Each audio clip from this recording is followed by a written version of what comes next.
어제가 윤석열 대통령의 출석일이었습니다. 모두가 예상했던 것처럼 윤 대통령 공수처에 나타나지 않았습니다. 이른 아침부터 모였던 기자들도 허탈해하는 모습이었죠. 2차 소환이 오늘이었는데 그 다음 날인 26일 이후에 변호인단이 입장을 내놓을 거라고 합니다. 성탄일을 지나서 입장이나 또 대처가 있을 수도 있지 않겠느냐. 막무가내인 건 대통령뿐만이 아닙니다. 내란을 실행했던 김용현 전 장관 내일 기자회견을 연다는데 방송사를 고르고 있습니다. 저희 JTBC와 일부 방송사는 오지 말라고 했다는데요. 내란죄 피의자가 적반하장이란 반응이 이어졌습니다. 윗물이 맑아야 아랫물이 맑다는 말, 틀린 말이 아니었습니다. 네, 내일 기자회견 지켜보겠습니다. 일단 윤석열 대통령 네 번째 소환 통보의 불응입니다. 검찰특별수사본부가 지난 12월 15일 오전 10시까지 나오라고 했는데 불응. 그리고 6일 뒤 나오라고 했는데 불응. 공조수사본부에서도 18일에 나오라고 했는데 불응. 오늘 10시 불응. 총 4번째입니다. 검사 윤석열이라면 어떻게 했을까요? 당장 체포했겠죠. 예. 예. 그렇기 때문에 본인을 체포해야 되는 상황이 온 게 아닌가라 말씀드리고 싶고, 윤석열 대통령을 법적 정치적 책임 회피하지 않겠다, 당당하게 맞서겠다고 하지 않았습니까? 지금 이 모습이 당당한 건가요? 저는 뻔뻔하고 추한 모습이다라는 말씀을 드리고 싶고, 지금 내란의 그 중요 임무 종사자들은 줄줄이 구속 수사 받고 있습니다. 예. 대한민국 치안을 책임졌던 조지호 전 경찰청장, 김용현 전 국방부 장관 등등 사령관들이 내란 수계의 명령을 수행했다는 이유로 지금 줄줄이 구속 수사를 받고 있는데, 왜 내란 수계 혐의자는 지금 수사를 계속 불응하고 있는 것이죠? 왜냐하면 다른 일반적 수사에 있어서는 좀 관계자들을 먼저 수사한 이후에 최종적인 윗단계까지 가는 그런 절차를 밟기도 하는데, 내란죄는 다릅니다. 지금 내란죄 같은 경우는 내란 수계 아주 극소수의 인물이 이걸 계획하고 준비했다는 혐의가 지금 짙기 때문에 오히려 위에 붙어야 되는 것이고, 내란 수계인 혐의자인 윤석열 대통령부터 먼저 수사를 해야 되는 것임에도 불구하고 이것에 불응하고 있다. 앵커께서 아까 초입에 말씀하신 것처럼 이렇게 한국의 이런 정치가 멈춰있는 이 책임에서 자유로울 수 없다는 말씀을 드리고 싶고, 지금 윤석열 대통령 측이 말하는 게 탄핵 심판이 우선이다, 수사는 나중에 받겠다, 이 명분을, 말도 안 되는 명분을 내세우고 있거든요. 이 사실 비상계엄조차도 위헌위법적으로 하더니 수사도 이렇게 헌법을 유린하면서 자기 마음대로 받고 싶은 대로 하겠다는 이 뻔뻔함을 어떻게 받아들여야 될지, 사실 헌법재판소에서 이 탄핵 심판을 진행하면서 수사기관에 수사 자료를 요청해서 받도록 되어 있습니다. 그러니까 동시에 진행되는 게 당연한 것이고, 이거에 대해서 불응하는 것 자체가 말도 안 되는 것인데, 저는 윤석열 대통령에게 한 말씀 드리고 싶은 게, 지금 이런다고 달라지는 게 없거든요. 그래서 며칠 시간을 벌어서 증거인멸도 할 수 있고, 공범들과 말을 맞출 수 있고, 이런 시간을 벌 수 있을지 모르겠으나, 사실 우리나라의 그 탄핵제도는 사법적 탄핵제도입니다. 그러니까 법과 법률과 헌법의 중대한 위반인데, 중대한 위반을 헌법재판소에서 어떻게 판단하냐? 결국 국민을 보고 판단합니다. 이렇게 국민의 분노를 키울수록 안 그래도 높은 탄핵 심판의 가능성이, 인용의 가능성이 저는 더욱 높아질 뿐이다라고 말씀드리고 싶습니다. 예. 석동현 변호사가 여건이 아직 안 됐다, 아직 때가 안 됐다, 이런 주장을 하고 있거든요. 그래서 때가 되면 수사 절차에 응할 것이다 라는 얘기까지 하는데, 여건과 때가 뭘 말하는지 모르겠어요. 그 여건 그때 언제 될지 모르겠습니다. 어제 윤석열 부부 관저에서 성탄절 전날 목사님 불러서 예배를 본 모양인데, 뭐라고 물었을까요? 목사님, 저희들 깜빵 가나요? 이렇게 묻지 않았을까 싶습니다. 이해는 갑니다. 왜냐하면 공수처 소환조사에 응하면 공수처에 가려고 한남동 관저를 나와서 다시는 그리 다시 못 돌아갈 것을 아는 겁니다. 예. 왜냐하면 소환조사에 응하면 곧바로 구속 수감될 가능성이 매우 크기 때문입니다. 내란 외환죄는 현직 대통령조차도 피할 수 없는 겁니다. 당장 수사에 응해야 되는 거고요. 우리 헌법은 헌법 앞에 특수 계급을 인정하지 않습니다. 그 누구도 헌법 앞에서 평등해야 됩니다. 수사기관이 부르면 가야 되는 겁니다. 오지 않았으니 공수처는 오늘 즉각 체포영장을 청구해야 됩니다. 그리고 영장이 떨어지면 집행을 해야 되는 거고요. 대통령 권한대행 맡고 있는 총리 한덕수는 법과 원칙에 따라 법원이 발부한 체포영장의 집행을 명령을 해야 되는 거죠. 혹시라도 경호처가 막을 경우 공무집행 방해 그리고 내란 수괴를 비호한 혐의로 중대 처벌을 받을 수 있다라는 걸 경고를 하고 예. 한덕수 총리가 이 복잡한 사안을 정리를 해야 된다고 봅니다. 예. 윤석열 대통령이 지금 보이는 모습이 저도 적절하지는 않다고 생각을 합니다. 적어도 불출석 의사라든지 아니면 수사 일정 조정이라는 공식적인 의사는 밝혀야 된다고 생각을 합니다. 그런데 윤석열 대통령 입장에서 봤을 때는 어쨌든 탄핵 심판 청구가 가장 우선순위가 될 수밖에 전 없다고 생각을 하거든요. 그러면 지금 현재 우리 헌재법 51조에 보면 같은 사안으로 형사소송법에 되면 탄핵 심판이 정지되게끔 돼 있습니다. 이게 네. 실제로 손준성 검사가 실제로 겪고 있는 일이거든요. 그러니까 어느 정도 헌재가 수사기관과 헌재에서 이런 헌재법에 대해서 어떻게 조율할지에 대한 입장도 필요하고 지금 수사기관들이 경쟁적으로 조사하는 과정에서 대통령에서 수사기관이 좀 난립하고 있는 상황이거든요. 소환 조사에 대해서. 그런 것도 일정 부분 정리가 되어야만 대통령께서 입장을 밝히지 않을 것 같은데 저는 그래도 윤석열 대통령께서 입장을 밝히시는 게 맞다고 생각을 합니다. 예. 탄핵 심판이 우선이다. 그리고 수사기관에서 기소되거나 하면 탄핵 심판이 멈추게 되어 있는 조항 때문이다. 이 말씀이세요? 네, 맞습니다. 예.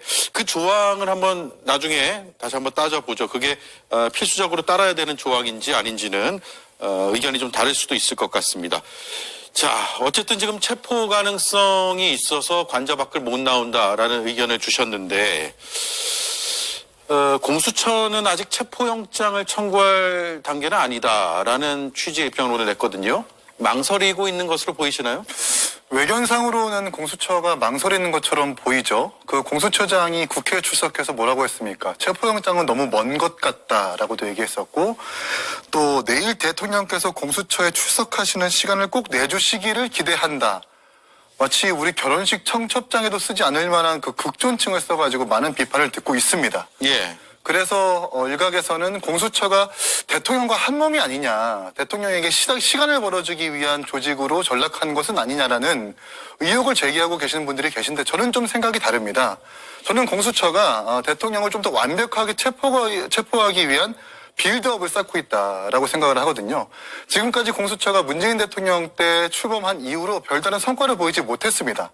사실 살아있는 권력 그리고 고위공직자를 강제 구인해가지고 기소하라는 목적의 조직인데도 불구하고 별다른 성과를 내지 못하고 있는데 윤석열과 이상민 장관에 대해서 강제 구인조차 못한다라고 한다면 이제는 공직수사처가 존폐 여부를 논의해야 될 시점까지 다다른다고 생각을 하거든요. 예. 그렇기 때문에 좀 더 완벽하게 두 차례 소환 조사를 요구하고 세 차례 한 번 더 요구한 다음에 그때도 불응한다면 그때는 이제 강제 구인에 나서겠다라는 추측으로 보여지고 그만큼 빌드업을 쌓고 있다. 다만 너무 늦지 않았으면 좋겠습니다. 지금 계엄 수족들이라고 한다라는 그 방첩사령관, 특수전사령관 등등 모두 신병이 확보됐지만 이 계엄과 내란의 최종 책임자인 대통령께서는 아직 신병이 확보되지 않은 건 아닙니까? 증거인멸과 어쩌면 도주의 우려까지 있을 수 있기 때문에 너무 늦지 않게 공수처가 적합하게 판단했으면 좋겠다라는 말씀을 드립니다. 네. 윤 대통령 측의 변호인 수임난, 구인난도 굉장히 심하다는 얘기가 들리고 있는데 일례로 한 변호사는 7억 원의 수임료 제안을 받았지만 거절했다라는 어제 JTBC 뉴스룸의 보도가 있었습니다. 수임료 7억 원은 굉장히 큰 금액이죠. 윤석열 대통령 측에서 제시한 금액을 보고도 거절했다라는 것이 저희 보도의 취지인데 석동현 변호사가 저 보도 나온 직후에 소설이다라고 반박을 했거든요. 그런데 그 글을 또 지웠습니다, 지금은. 그래서 찾아볼 수 없는 글이 됐고 어쨌든 석동현 변호사의 저 글을 보면서 석동현 변호사는 변호사가 지금 아니잖아요. 선임된 변호사가. 그래서 무슨 자격으로 이런 이야기들을 하고 있는 것인가? 대변인인가? 라는 생각이 들더라고요. 일단 석동현 변호사를 통해서 입장이 계속 나오기 때문에 이 부분도 정리를 하죠. 어떤 분입니까? 지금 윤석열 대통령의 40년지기로 알려져 있죠. 그리고 지난 총선 때 국민의 공천을 받으려다가 실패했고 결국 그 정강훈 씨가 있는 정당의 비례대표 후보로 나갔던 걸로 알고 있는 분인데요. 지금 앵커께서 말씀하신 것처럼 변호사는 변호사 맞습니다. 근데 변호사로서 이 수임을 하지 않았어요. 정치 변호사 선임을 안 하는 단계이기 때문에 지금 윤석열 대통령 측이라는 저는 처음 보는 이 용어로 그 직함으로 지금 활동을 하고 계신 거거든요. 왜 이렇게 굳이 사실상의 법률 대리인 역할을 하고 있으면서 변호사 수임을 안 하는가? 저는 이거는 다 꼼수라고 보고 있습니다. 왜냐하면은 대통령의 이 지금 변호인들이 선임이 돼버리면 처음에 아까 우리가 4번의 그 수사 불응할 때 첫 번째 불응할 때부터 명분이 아직 변호사 선임이 제대로 되지 않았기 때문에 우리는 수사를 받으러 갈 수 없다라는 명분도 내세웠었거든요. 예. 그러니까 변호사 선임이 잘 진행이 되면은 그 완료가 되고 석동원 변호사가 정식 변호사가 돼버리면 자 이제 됐으니까 이제 수사 받으러 나와야 되지 않겠냐라는 명분에 답할 게 없거든요. 그렇기 때문에 최대한 시간을 끌기 위함이고 그리고 석동원 변호사가 올렸다는 그 글 아니다 이건 소설이다 그리고 뭐 지금 뭐 정보지 같은 데서 나온 얘기하면 뭐 줄을 섰다 무료 변론을 하겠다는 사람이 많다 뭐 이런 얘기들을 막 흘리고 있는 것 같은데 네. 그런 것 자체도 본인이 지은 이유는 이렇게 사실상 지원하겠다는 변호사가 많으면 빨리 선임하고 재판 수사에 응하라라는 또 이 수사기관의 요청이 있을 거 아닙니까? 그거에 대해서 응하기 어려우니까 예. 삭제한 것으로 보여집니다. 저는 그렇기 때문에 이 석동현 변호사가 지금 지금 민주당에서는 지금 고발을 한 상태거든요. 왜냐면은 이 대통령 내란 수괴 혐의자의 변호인이라면은 그걸 옹호할 수 있다고 생각합니다. 하지만 정식 변호인이 아니잖아요. 정식 변호인이 아닌 사람이 내란 수괴 혐의를 사실상 방탄하고 변호한다? 저는 저희가 봤을 때는 이건 내란 혐의에 대한 동조자 선동하는 것과 다름없다라고 주장을 하고 있는 것이기 때문에 그거에 대해서 석동현 변호사는 또 무고 혐의로 민주당을 또 고발을 했더라고요. 그러니까 최대한 이 사안을 지저분하게 만들고 그 과정을 통해서 시끄럽게 좀 기간을 연장시키기 위한 이런 꼼수들을 계속하는 걸로 보이는데 국민들은 다 지켜보고 있다라는 말씀 드리고 싶습니다. 시간 끌기 꼼수고 지연 작전이다. 이런 의견이네요. 그러니까 현재 윤석열 대통령을 지원할 수 있는 조직은 없지 않습니까? 예. 대통령 비서실도 공식적으로 지원을 못하는 상황입니다. 그렇기 때문에 결과적으로 윤석열 대통령 입장을 대변할 수 있는 사람은 뭐 변호인단이나 대리인이 돼야 되는데 지금 변호인단 대리인이 선임이 안 된 상태에서 윤석열 대통령 친문이 두터운 석동현 변호사가 대변인을 자체해서 얘기하고 있다고 보는 게 맞을 것 같습니다. 그런데 변호인단과 대리인이 구성되지 않기 때문에 여러 가지 오해를 지금 불러일으킨다고 저는 보고 있거든요.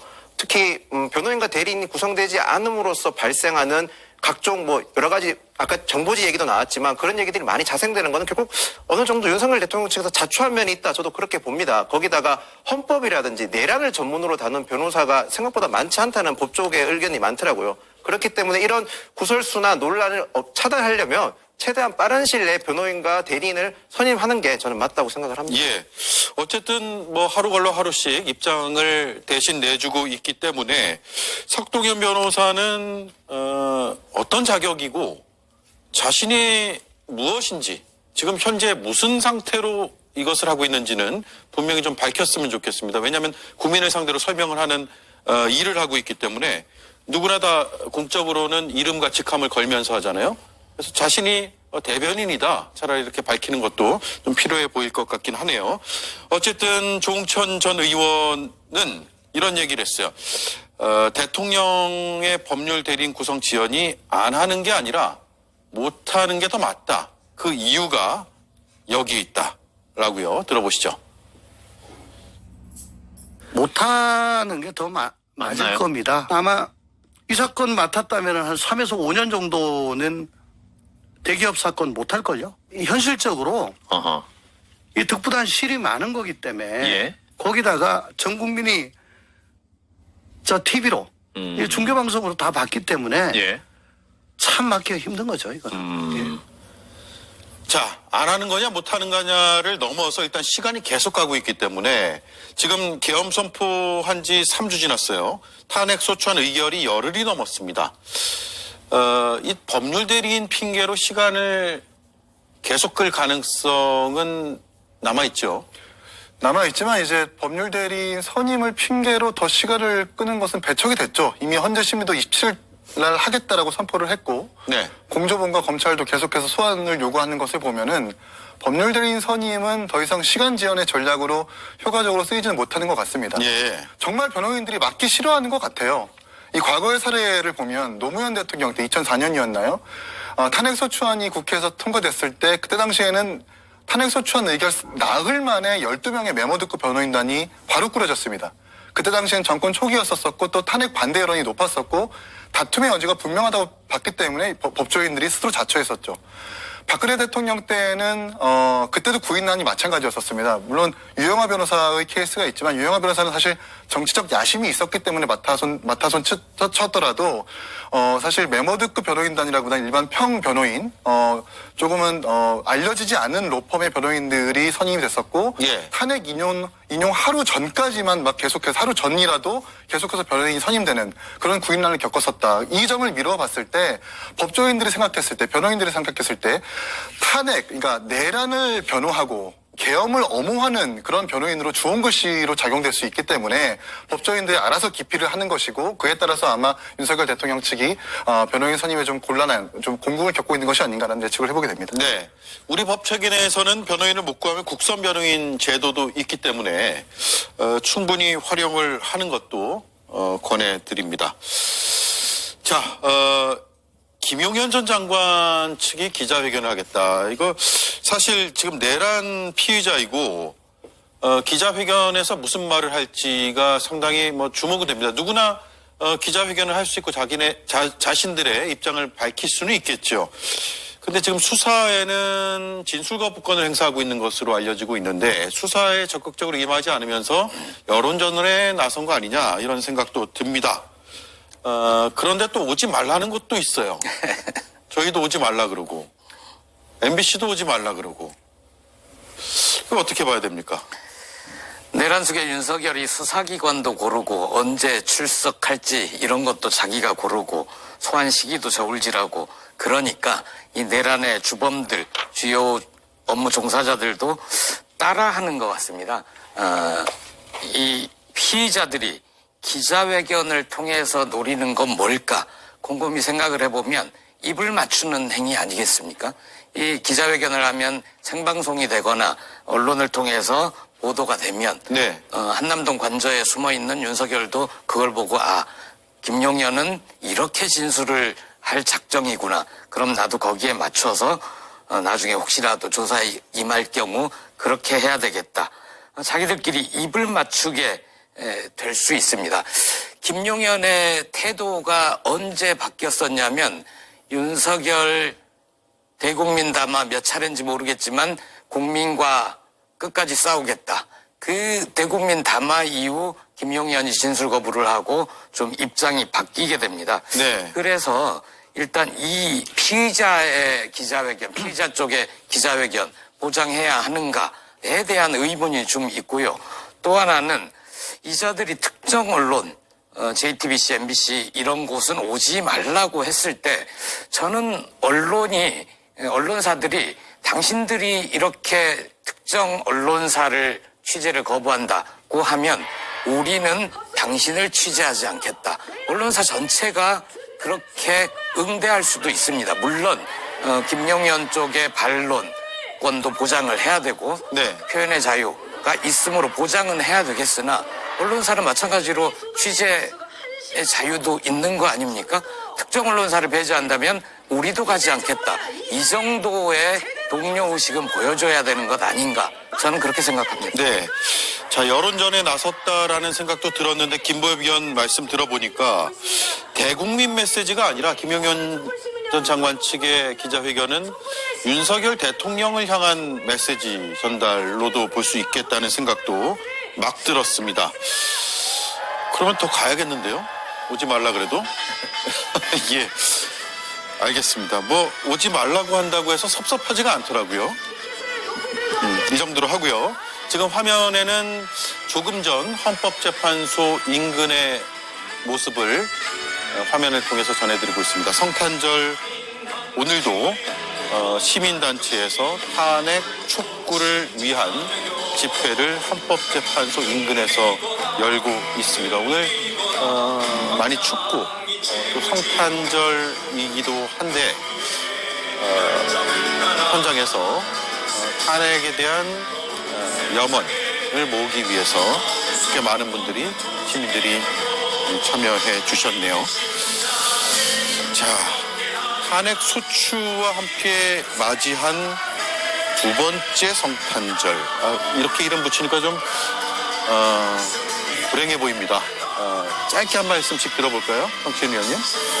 글쎄요, 지금 저는 경기 활성화를 위해 지금 연말에 많은 약속들을 잡고 열심히 하고 있는데 지금 경기가 사실 박살났습니다. 지금 그 술집이나 음식점들에 사람들이 지금 텅텅 비어 있고요. 그리고 지금 외교적 한국이 차지하고 있던 이 국격과 민주주의 수준에 맞지 않는 외교적 신임도도 자꾸 떨어지고 있습니다. 네. 이런 상황을 보면서 대한민국의 민주주의 수준의 주체인 주권자들이 매우 많이 속상해하실 거라고 보는데 저는 이럴 때일수록 좀 긍정적인 좀 메시지를 우리가 찾아보자. 그래도 지금 성탄절을 맞이해서 이 내란 수괴 혐의자가 직무 정지된 것만으로도 얼마나 다행인가라는 말씀을 드리고 싶고 우리나라의 회복 탄력성을 믿고 함께 가자라는 말씀 드리고 싶습니다. 예. 자금의 상황에서 무슨 말씀을 드릴 수 있겠습니까? 국민의힘 일원으로서 국민께 죄송하다는 말씀 드리고 싶습니다. 가족이 편안하게 성탄을 보내야 할 성탄절을 이렇게 불안한 마음과 또는 혼란한 마음을 가지게 하게 만들어서 대단히 송구스럽게 생각하고요. 하루빨리 국정이라든지 사회적 전반적으로 안정이 될 수 있도록 국민의힘도 최선을 다해서 노력드리겠다는 말씀 드리겠습니다. 예. 이 탄핵 소추와 함께 맞는 성탄절이 역사적으로 한 번이 아니라 두 번이라는 건 상당히 비극적이라고 생각을 합니다. 성탄절이라는 것의 의미가 뭡니까? 이 인류를 구원하기 위해서 자신을 희생했던 예수를 축복하기 위한 절인데 지금은 다르게 비유를 해보면 이 나쁜 정치를 구원하기 위해서 자신의 스스로를 희생하고 있는 국민들 성탄절이 아니라 시국 개탄절이 된 것 같아서 참 안타깝고 불운합니다. 정치인으로서 반성한다는 말씀을 드리고요. 빨리 정치가 정상화되어서 우리 국민들이 차가운 길거리에 나서지 않는 나라가 되어야 되겠다는 말씀을 드리고 싶습니다. 네. 프로그램 끝나는 느낌이 드는데 이제 중간도 아직 안 갔습니다. 김보엽 의원님? 예. 성스러워야 할 성탄절이 속된 세력들, 내란 세력들의 방탄절이 돼버려서 안타깝습니다. 조국혁신당은 오늘 오전 9시에 한남동 관저에 가서 내란 수괴 윤석열 즉각 수사에 응하라 기자회견을 했고요. 10시에 출두하지 않은 걸 확인하고 11시에는 공수처 앞으로 갔습니다. 소환조사에 응하지 않았으므로 즉각 체포하라 기자회견을 했습니다. 그리고 오동훈 공수처장 등을 면담을 하려고 수사를 촉구를 하려고 했으나 오동훈 처장이 응하지 않아서 그 앞에서 규탄하는 성명만 발표하고 왔는데 이렇게 바쁜 성탄절은 저도 처음입니다. 네. 알겠습니다. 다음 이슈로 넘어가죠. 이수진 앵커가 브리핑하겠습니다. 대통령 권한대행이 헌법재판관을 임명할 수 없다는 것이 제 그런 지론이고요. 이틀 전 국민의힘 의원들은 헌법학자를 초청해 공부 모임을 했습니다. 계엄은 내란이 아니다. 권한대행은 헌법재판관을 임명할 수 없다. 이런 내용들을 강의했는데요. 그 1호 무장을 갖고 방송에 많이 나가셔야 됩니다. 방송에. 나가서 우리 당의 입장을 계속 해서 말씀을 드려야 국민들께서 그렇구나 이해를 하시거든요. 한편 국민의힘은 조만간 당 차원의 사과를 할 걸로 보입니다. 권영세 비대위 체제가 완성이 되면 다시 한번 사과하겠다고 계획을 밝힌 거죠. 사과가 부족하거나 사과를 하지 않았다고 이직하는 분들이 많기 때문에 그런데 지금 보신 일련의 행보들을 봐도 사과의 진정성이 의심되는 것이 사실입니다. 내란 직후 권성동, 권영세 의원은 대통령을 만났다고 하는데 이런 부분에 대한 설명도 없이 사과를 하는 게 얼마나 진정성 있게 받아들여질지 모르겠습니다. 네. 많은 언론들이 비판하고 있습니다. 돌고 돌아 친윤 정당이냐 혹은 친윤으로 장막을 쳤느냐라는 비판입니다.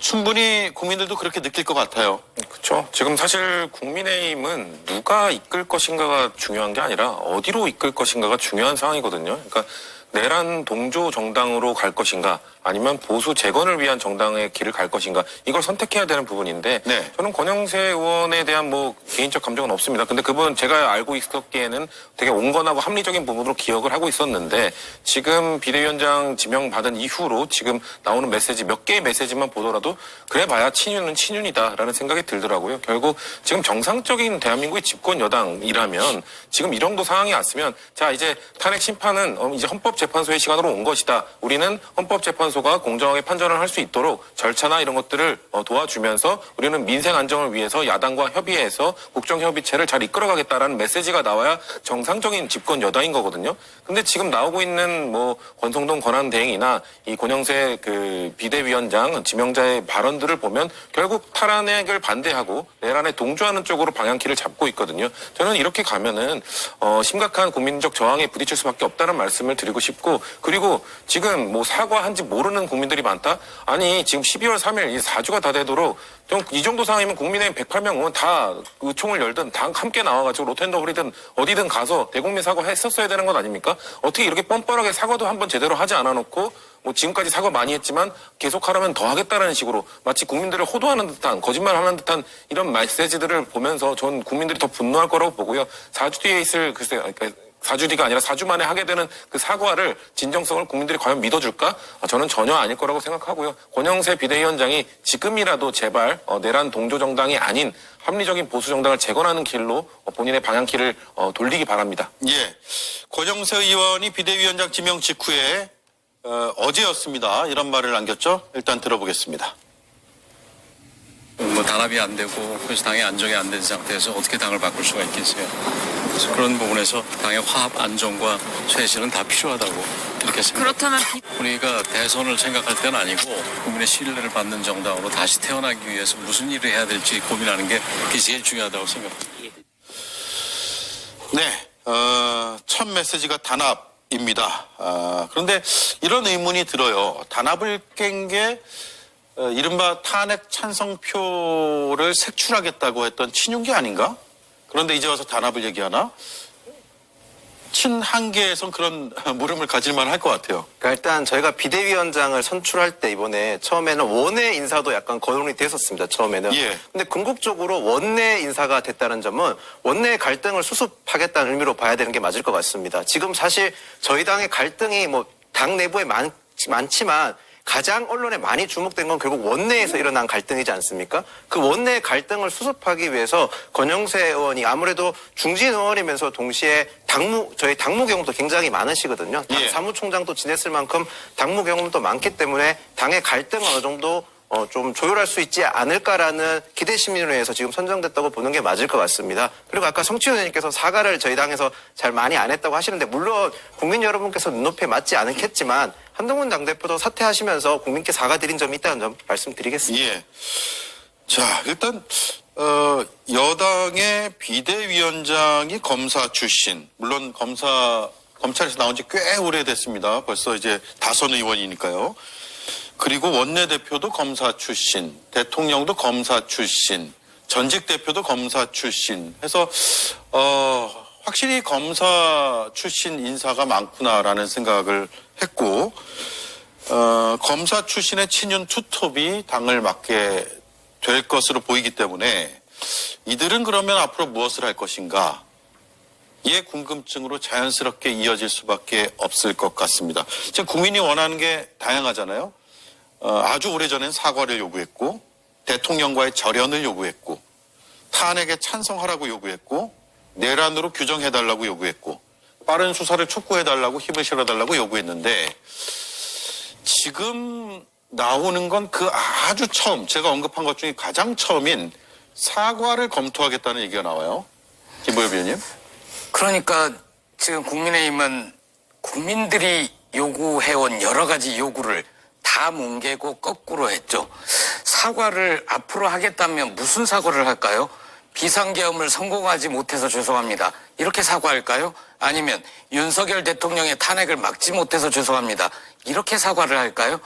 저는 국민의힘이 정말 국민들을 위해서 나라를 위해서 할 수 있는 일은 단 한 가지밖에 없다고 생각합니다. 뭐냐면 대통령의 직무가 배제된 것, 정지된 것, 그리고 총리가 대통령 권한대행을 맡는 이 체제 자체가 대단히 불안한 겁니다. 불안한 체제입니다. 이 불안한 체제를 조기에 종식시키는데 여야 정부 모두 협력을 해야 돼요. 그런데 지금 한덕수 총리 행태는 어떻습니까? 내란을 연장시키는 식의 활동을 하고 있잖아요. 헌법재판관들 임명 안 할 수도 있다. 내란 특검, 김건희 특검 거부권 행사한다.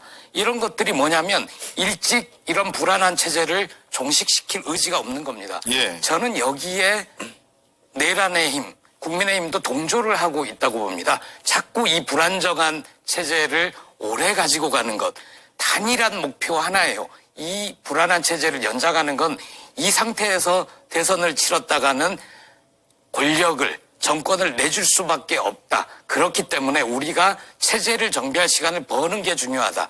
그것 때문에 늦추고 하는 거거든요. 그러는 사이에 시장 다 망가지죠. 민생경제 다 망가지죠. 나라 다 망가지고 나면 자기네들이 권력 잡으면 뭐 할 겁니까? 나라 다 망가졌는데. 그리고 권력도 잡지 못할 겁니다. 빨리 이 불안한 체제, 권한대행 체제를 종식시키는 것. 여기에 국민의힘은 협조를 해야 합니다. 국익이 아니라 당 이익을 앞세우고 있다. 이렇게 정리를 해볼까요? 국민이 아니라 당 사람들, 자신들이 우선이다라고 생각하고 있다라는 의견으로 받아들일게요. 반론은 이따 기회를 드리겠습니다. 자, 이기인 의원님 생각 어떠세요? 권영세, 권성동, 저는 이 탄핵 민심을 그대로 받들기보다 국민의힘이 탄핵 민심의 정면으로 도전하는 쌍권총을 들었다, 이렇게 표현하고 싶습니다. 사실 권성동, 권영세가 어떤 인물입니까? 대통령의 계엄 직후 관저에서 함께 비공개 회동을 가졌었던 당사자들이기도 하고, 그리고 지금까지 친윤으로 분류됐던 사람들입니다. 아까도 우리 오대영 사회자님께서 말씀하셨지만 대통령도 검사, 전직 대표도 검사, 그리고 원내대표도 검사, 비대위원장도 검사. 이게 지금 제정신인 당인가요? 정말. 그리고 사과를 검토한다는데 이게 대체 무슨 말입니까? 사과를 검토하는 사과가 어디 있습니까? 당장 반성하고 읍수하고 무릎 꿇고 국민들한테 울며불며 죄송하다고 해도 모자랄 판국에 사과를 검토한다라는 이 메시지가 나온다는 것 자체가 국민의힘이 제정신 차리지 못했다라고 말씀드리고 싶고, 저는 국민의힘이 이제 정말 좀 다소 심하게 말씀드리는 것 같지만 해체해야 된다고 봅니다. 2020년 9월부터 국민의힘 간판 달고 나서 비대위만 6번 들어섰습니다. 이준석이 축출되고 나서부터 당의 간판, 당의 대표라고 하는 사람들이 11번이 바뀌었어요. 2년 반, 12명의 대표가 들어선 겁니다. 개월수로 따지면 2개월 반 만에 한 명씩 계속해서 꼬박꼬박 바꾼 겁니다. 그 공통점이 뭡니까? 대통령을 옹호하고 두둔하고 비호하기 위한 그런 대표. 조금만 수틀리면 바로 축출하는, 연판장 돌려가지고 바로 쫓아내는 그런 당으로 전락해버린 겁니다. 네. 이런 당이 지금까지 사과를 검토하고 있다? 또 그런 사람들의 주축이 검사 출신이다? 이제는 정말 국민의힘 가능성 없고 개정의 정의 없다고 생각을 하고요. 이 정말 불법 국면, 드러난 불법에서도 그 알량한 권력 붙잡고 자신들의 정략적 이익, 공천 한번 받아가지고 국회의원 더 해보겠다는 그런 의도라면 이제 국회의원 그만하시고 국민을 해체하셔야 된다, 이렇게 말씀드립니다. 네. 자, 그리고 새롭게 나온 소식을 보면 권영세 비대위원장 지명자가 헌법재판관 임명안이 통과가 되면 헌법 소원을 제기할 수 있다라는 소식입니다. 그러니까 한덕수 권한대행이 헌법재판관 지금 3명이 비어 있잖아요. 그 3명의 자리를 다 임명을 하게 되면 헌법에 부합하는지에 대한 헌법 소원을 제기하겠다라는 건데, 탄핵 심판을 늦추겠다라는 의도가 아닌가라는 생각이 바로 들 수밖에 없어요. 그에 대한 입장을 먼저 들어볼까요? 제가 먼저 앞서 김보엽 대변인이니까 이기인 최고위원님 반론을 좀 드리자면, 저희가 검찰 출신 분들이 많다고 하시는데 검찰 생활보다 정치인 생활을 더 오래 하신 정치인들입니다. 그분들을 단순하게 검찰로서 낙인 찍는 건 저는 좀 적절하지 않다고 봅니다. 정치 경력이 더 긴 분들에 대해서는 그분들을 검사라고 보기보다는 정치인으로 보는 게 좀 맞다고 생각을 하고요. 예. 저희가 내란의 힘이라든지 공당으로서 기능을 상실했다고 하시는데, 아무렴 저희가 그래도 공당인데 집권 여당도 했었고 집권 여당이기도 하고요. 그런 저희 당이 어찌 당리 당략만 쫓아가겠습니까? 저희가 앞으로 원내에서 얼굴 맞대고 계속 국회 운영을 같이 해야 되는 상황에서 최소한의 상호 존중을 해주셨으면 더 원활한 협치가 되지 않을까라는 바람을 나타낸 바입니다. 그리고 지금 권성동 저희가 지금 탄핵심판 관련해가지고는 탄핵심판에 대해서 지원하기보다는 정당성을 더 갖추자는 의미로 봐주시면 될 것 같습니다. 권한대행의 권한에 대해서는 정확하게 법률적 규정이 없지 않습니까? 그렇다 보니까 여야가 서로에게 유리한 학설을 가지고 와서 지금 자신들의 변호라든지 아니면 논리를 만들어내고 저는 있다고 봅니다. 그렇게 되면 학설을 가지고는 행정행위나 정치행위를 할 수 있다고 저는 보지 않습니다. 네. 그래서 가급적이면 이 탄핵이라는 엄중한 절차를 모든 국민이 납득을 해야 된다고 저는 보고 있거든요. 그러기 위해서는 헌법재판소에서 헌법소원을 통해서 이 최대한 많은 국민들이 납득할 수 있게 만드는 것이 1차적인 목표이기 때문에 이런 절차적 정당성을 저희가 제기하는 거고요.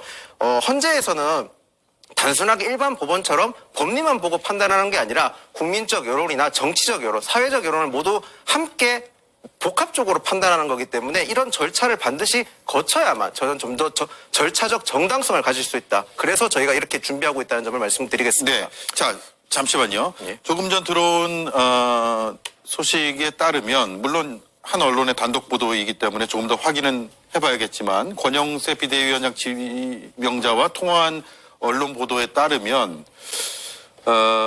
한덕수 권한대행의 탄핵에 151석이 아니라 200석이 필요하다는 주장을 지금 권영세 지명자가 하고 있다라고 합니다. 그 얘기는 대통령에 준하는 의결 정족수가 필요하다라는 주장인 것 같아요. 뭐 이걸 포함해서 함께 좀 설명을 해주시죠. 그 부분은 지금 법조계에서도 우리가 민주당이 한덕수 권한대행에 대한 이 탄핵소추안을 어떤 행위를 근거로 탄핵소추를 하느냐에 따라 갈라진다고들 얘기를 합니다. 그러니까 그 권한대행 이전에 총리 시절에 지금 민주당에서 주장하고 있는 거는 총리 시절에 했던 이 내란 동조 혐의에 대해서 이 탄핵소추의 원인으로 지금 지목을 하고 있는 것이거든요. 그렇기 때문에 151석이면 충분하다는 것이고 권한대행이 된 이후의 행보, 그 이후의 행태에 대해서 그게 원인이 돼서 탄핵소추가 되면 200석이라는 주장을 할 수도 있는 것이죠. 예. 하지만 명확히 말씀드리지만 내란에 동조한 죄 그걸로 우리는 탄핵소추하는 것이기 때문에 151석으로 충분하다라는 말씀을 드리고 싶고 그리고 지금 이 권한대행이 3명을 받아들일 경우 이 헌법소원 청구한다. 이거 뭐 명백한 꼼수거든요. 이것도 기간을 연장시키기 위한 건데 만약에 저는 이게 받아들여질 가능성은 제로에 수렴한다고 보지만 만약에 받아들여지면 어떤 상황이 펼쳐질지를 생각해 보십시오. 4월 18일까지 이 심리가 끝나지 않게 되면 그 2명이 헌법재판관이 이제 퇴임하게 됩니다. 그럼 4명이 되기 때문에 심리가 중단됩니다. 예. 그러면은 사실상 이 대한민국 그 윤석열 대통령의 탄핵소추 심리는 중단이 되고 남은 임기 동안 권한대행 체제로 가야 되는 겁니다. 말도 안 되는 상황이 올 수 있다는 것이고 자 그러면 헌법소원 청구해서 이게 기각되는 이 한 뭐 몇 주가 될지 모르겠지만 몇 주를 어떻게든 시간을 끌어서 제가 말씀드린 4월 18일 이후로 판결을 어떻게든 밀어보려는 겁니다. 그렇게 되면 지금도 6명이서 하려는 이유가 6명 중 그 대통령 윤석열 대통령이 지명한 그 헌법재판관 1명의 이탈표를 좀 기대하는 것인데 4월 18일 이후로 7인 체제로 만약 가게 된다면 그때도 한 2명의 이탈만 있으면 이거 막을 수 있지 않겠냐라는 확률 싸움을 하기 위해서 최대한 어떻게든 시간을 끌어보려는 꼼수로 보이기 때문에 저는 권영세 이 비대위원장 지명자께서 아까 말씀드린 것처럼 이렇게 가면 국민의힘은 이 내란 동조 정당의 길을 가는 겁니다. 제발 보수 재건의 길을 다시 선택하시는 재고를 하시길 바랍니다. 예.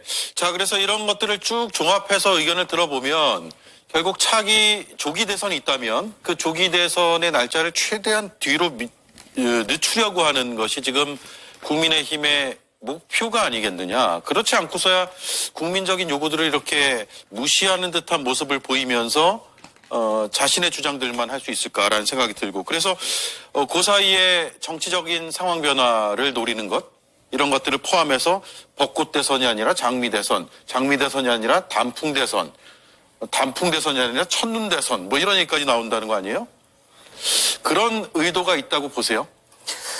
저는 국민의힘의 내란의 힘이라는 오명을 벗기 위해서는 국민의힘이 몇 가지의 답을 해야 된다고 봅니다. 예. 먼저 1호 당원 윤석열이 아직도 자랑스러운가?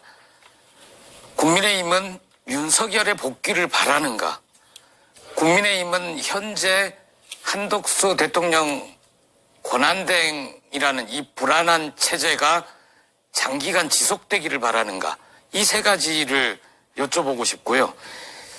아마 불안정한 체제가 오래돼서 여러 가지 나라가 어려워지고 민생 경제가 망가지고 그걸 국민의힘이 바라지는 않을 겁니다.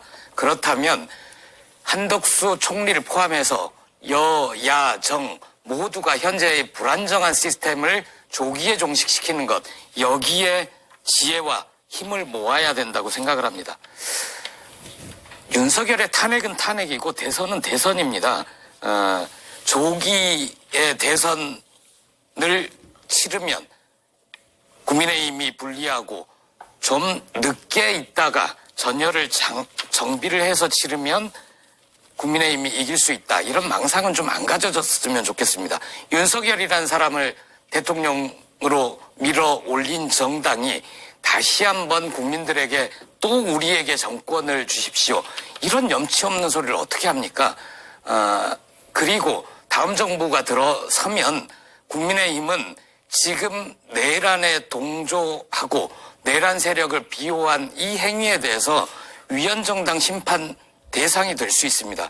지금 행동을 잘 해야 됩니다. 네, 물론 탄핵이 인용된다는 전제 하에서 말씀하신 거고요. 마지막으로 김인영 위원께 드리고 끝내겠습니다. 김보엽 대변인께서 세 가지 질문을 주셨는데요. 첫 번째, 두 번째 질문은 저희가 국민께 송구하다는 점 말씀드린 걸로 가름하면 될 것 같습니다. 나머지는 헌재 헌재 판결을 기다리면 되는 문제라고 저는 생각을 하고요. 헌재에게 저희가 절차상의 문제를 제기한 거는 헌재가 지금 상황을 엄중하게 바라보고 있기 때문에 길게 판결을 할 것 같지는 않습니다. 신속하게 판결이 나옴으로써 오히려 이 헌재 절차에 대한 정당성이 더 부여되기 때문에 저는 오히려 이 절차는 한번 밟아야 될 필요가 있다. 법의 미비점에 대해서 한 번 더 짚고 가야 될 점은 분명히 있다는 점을 말씀드리겠습니다. 예.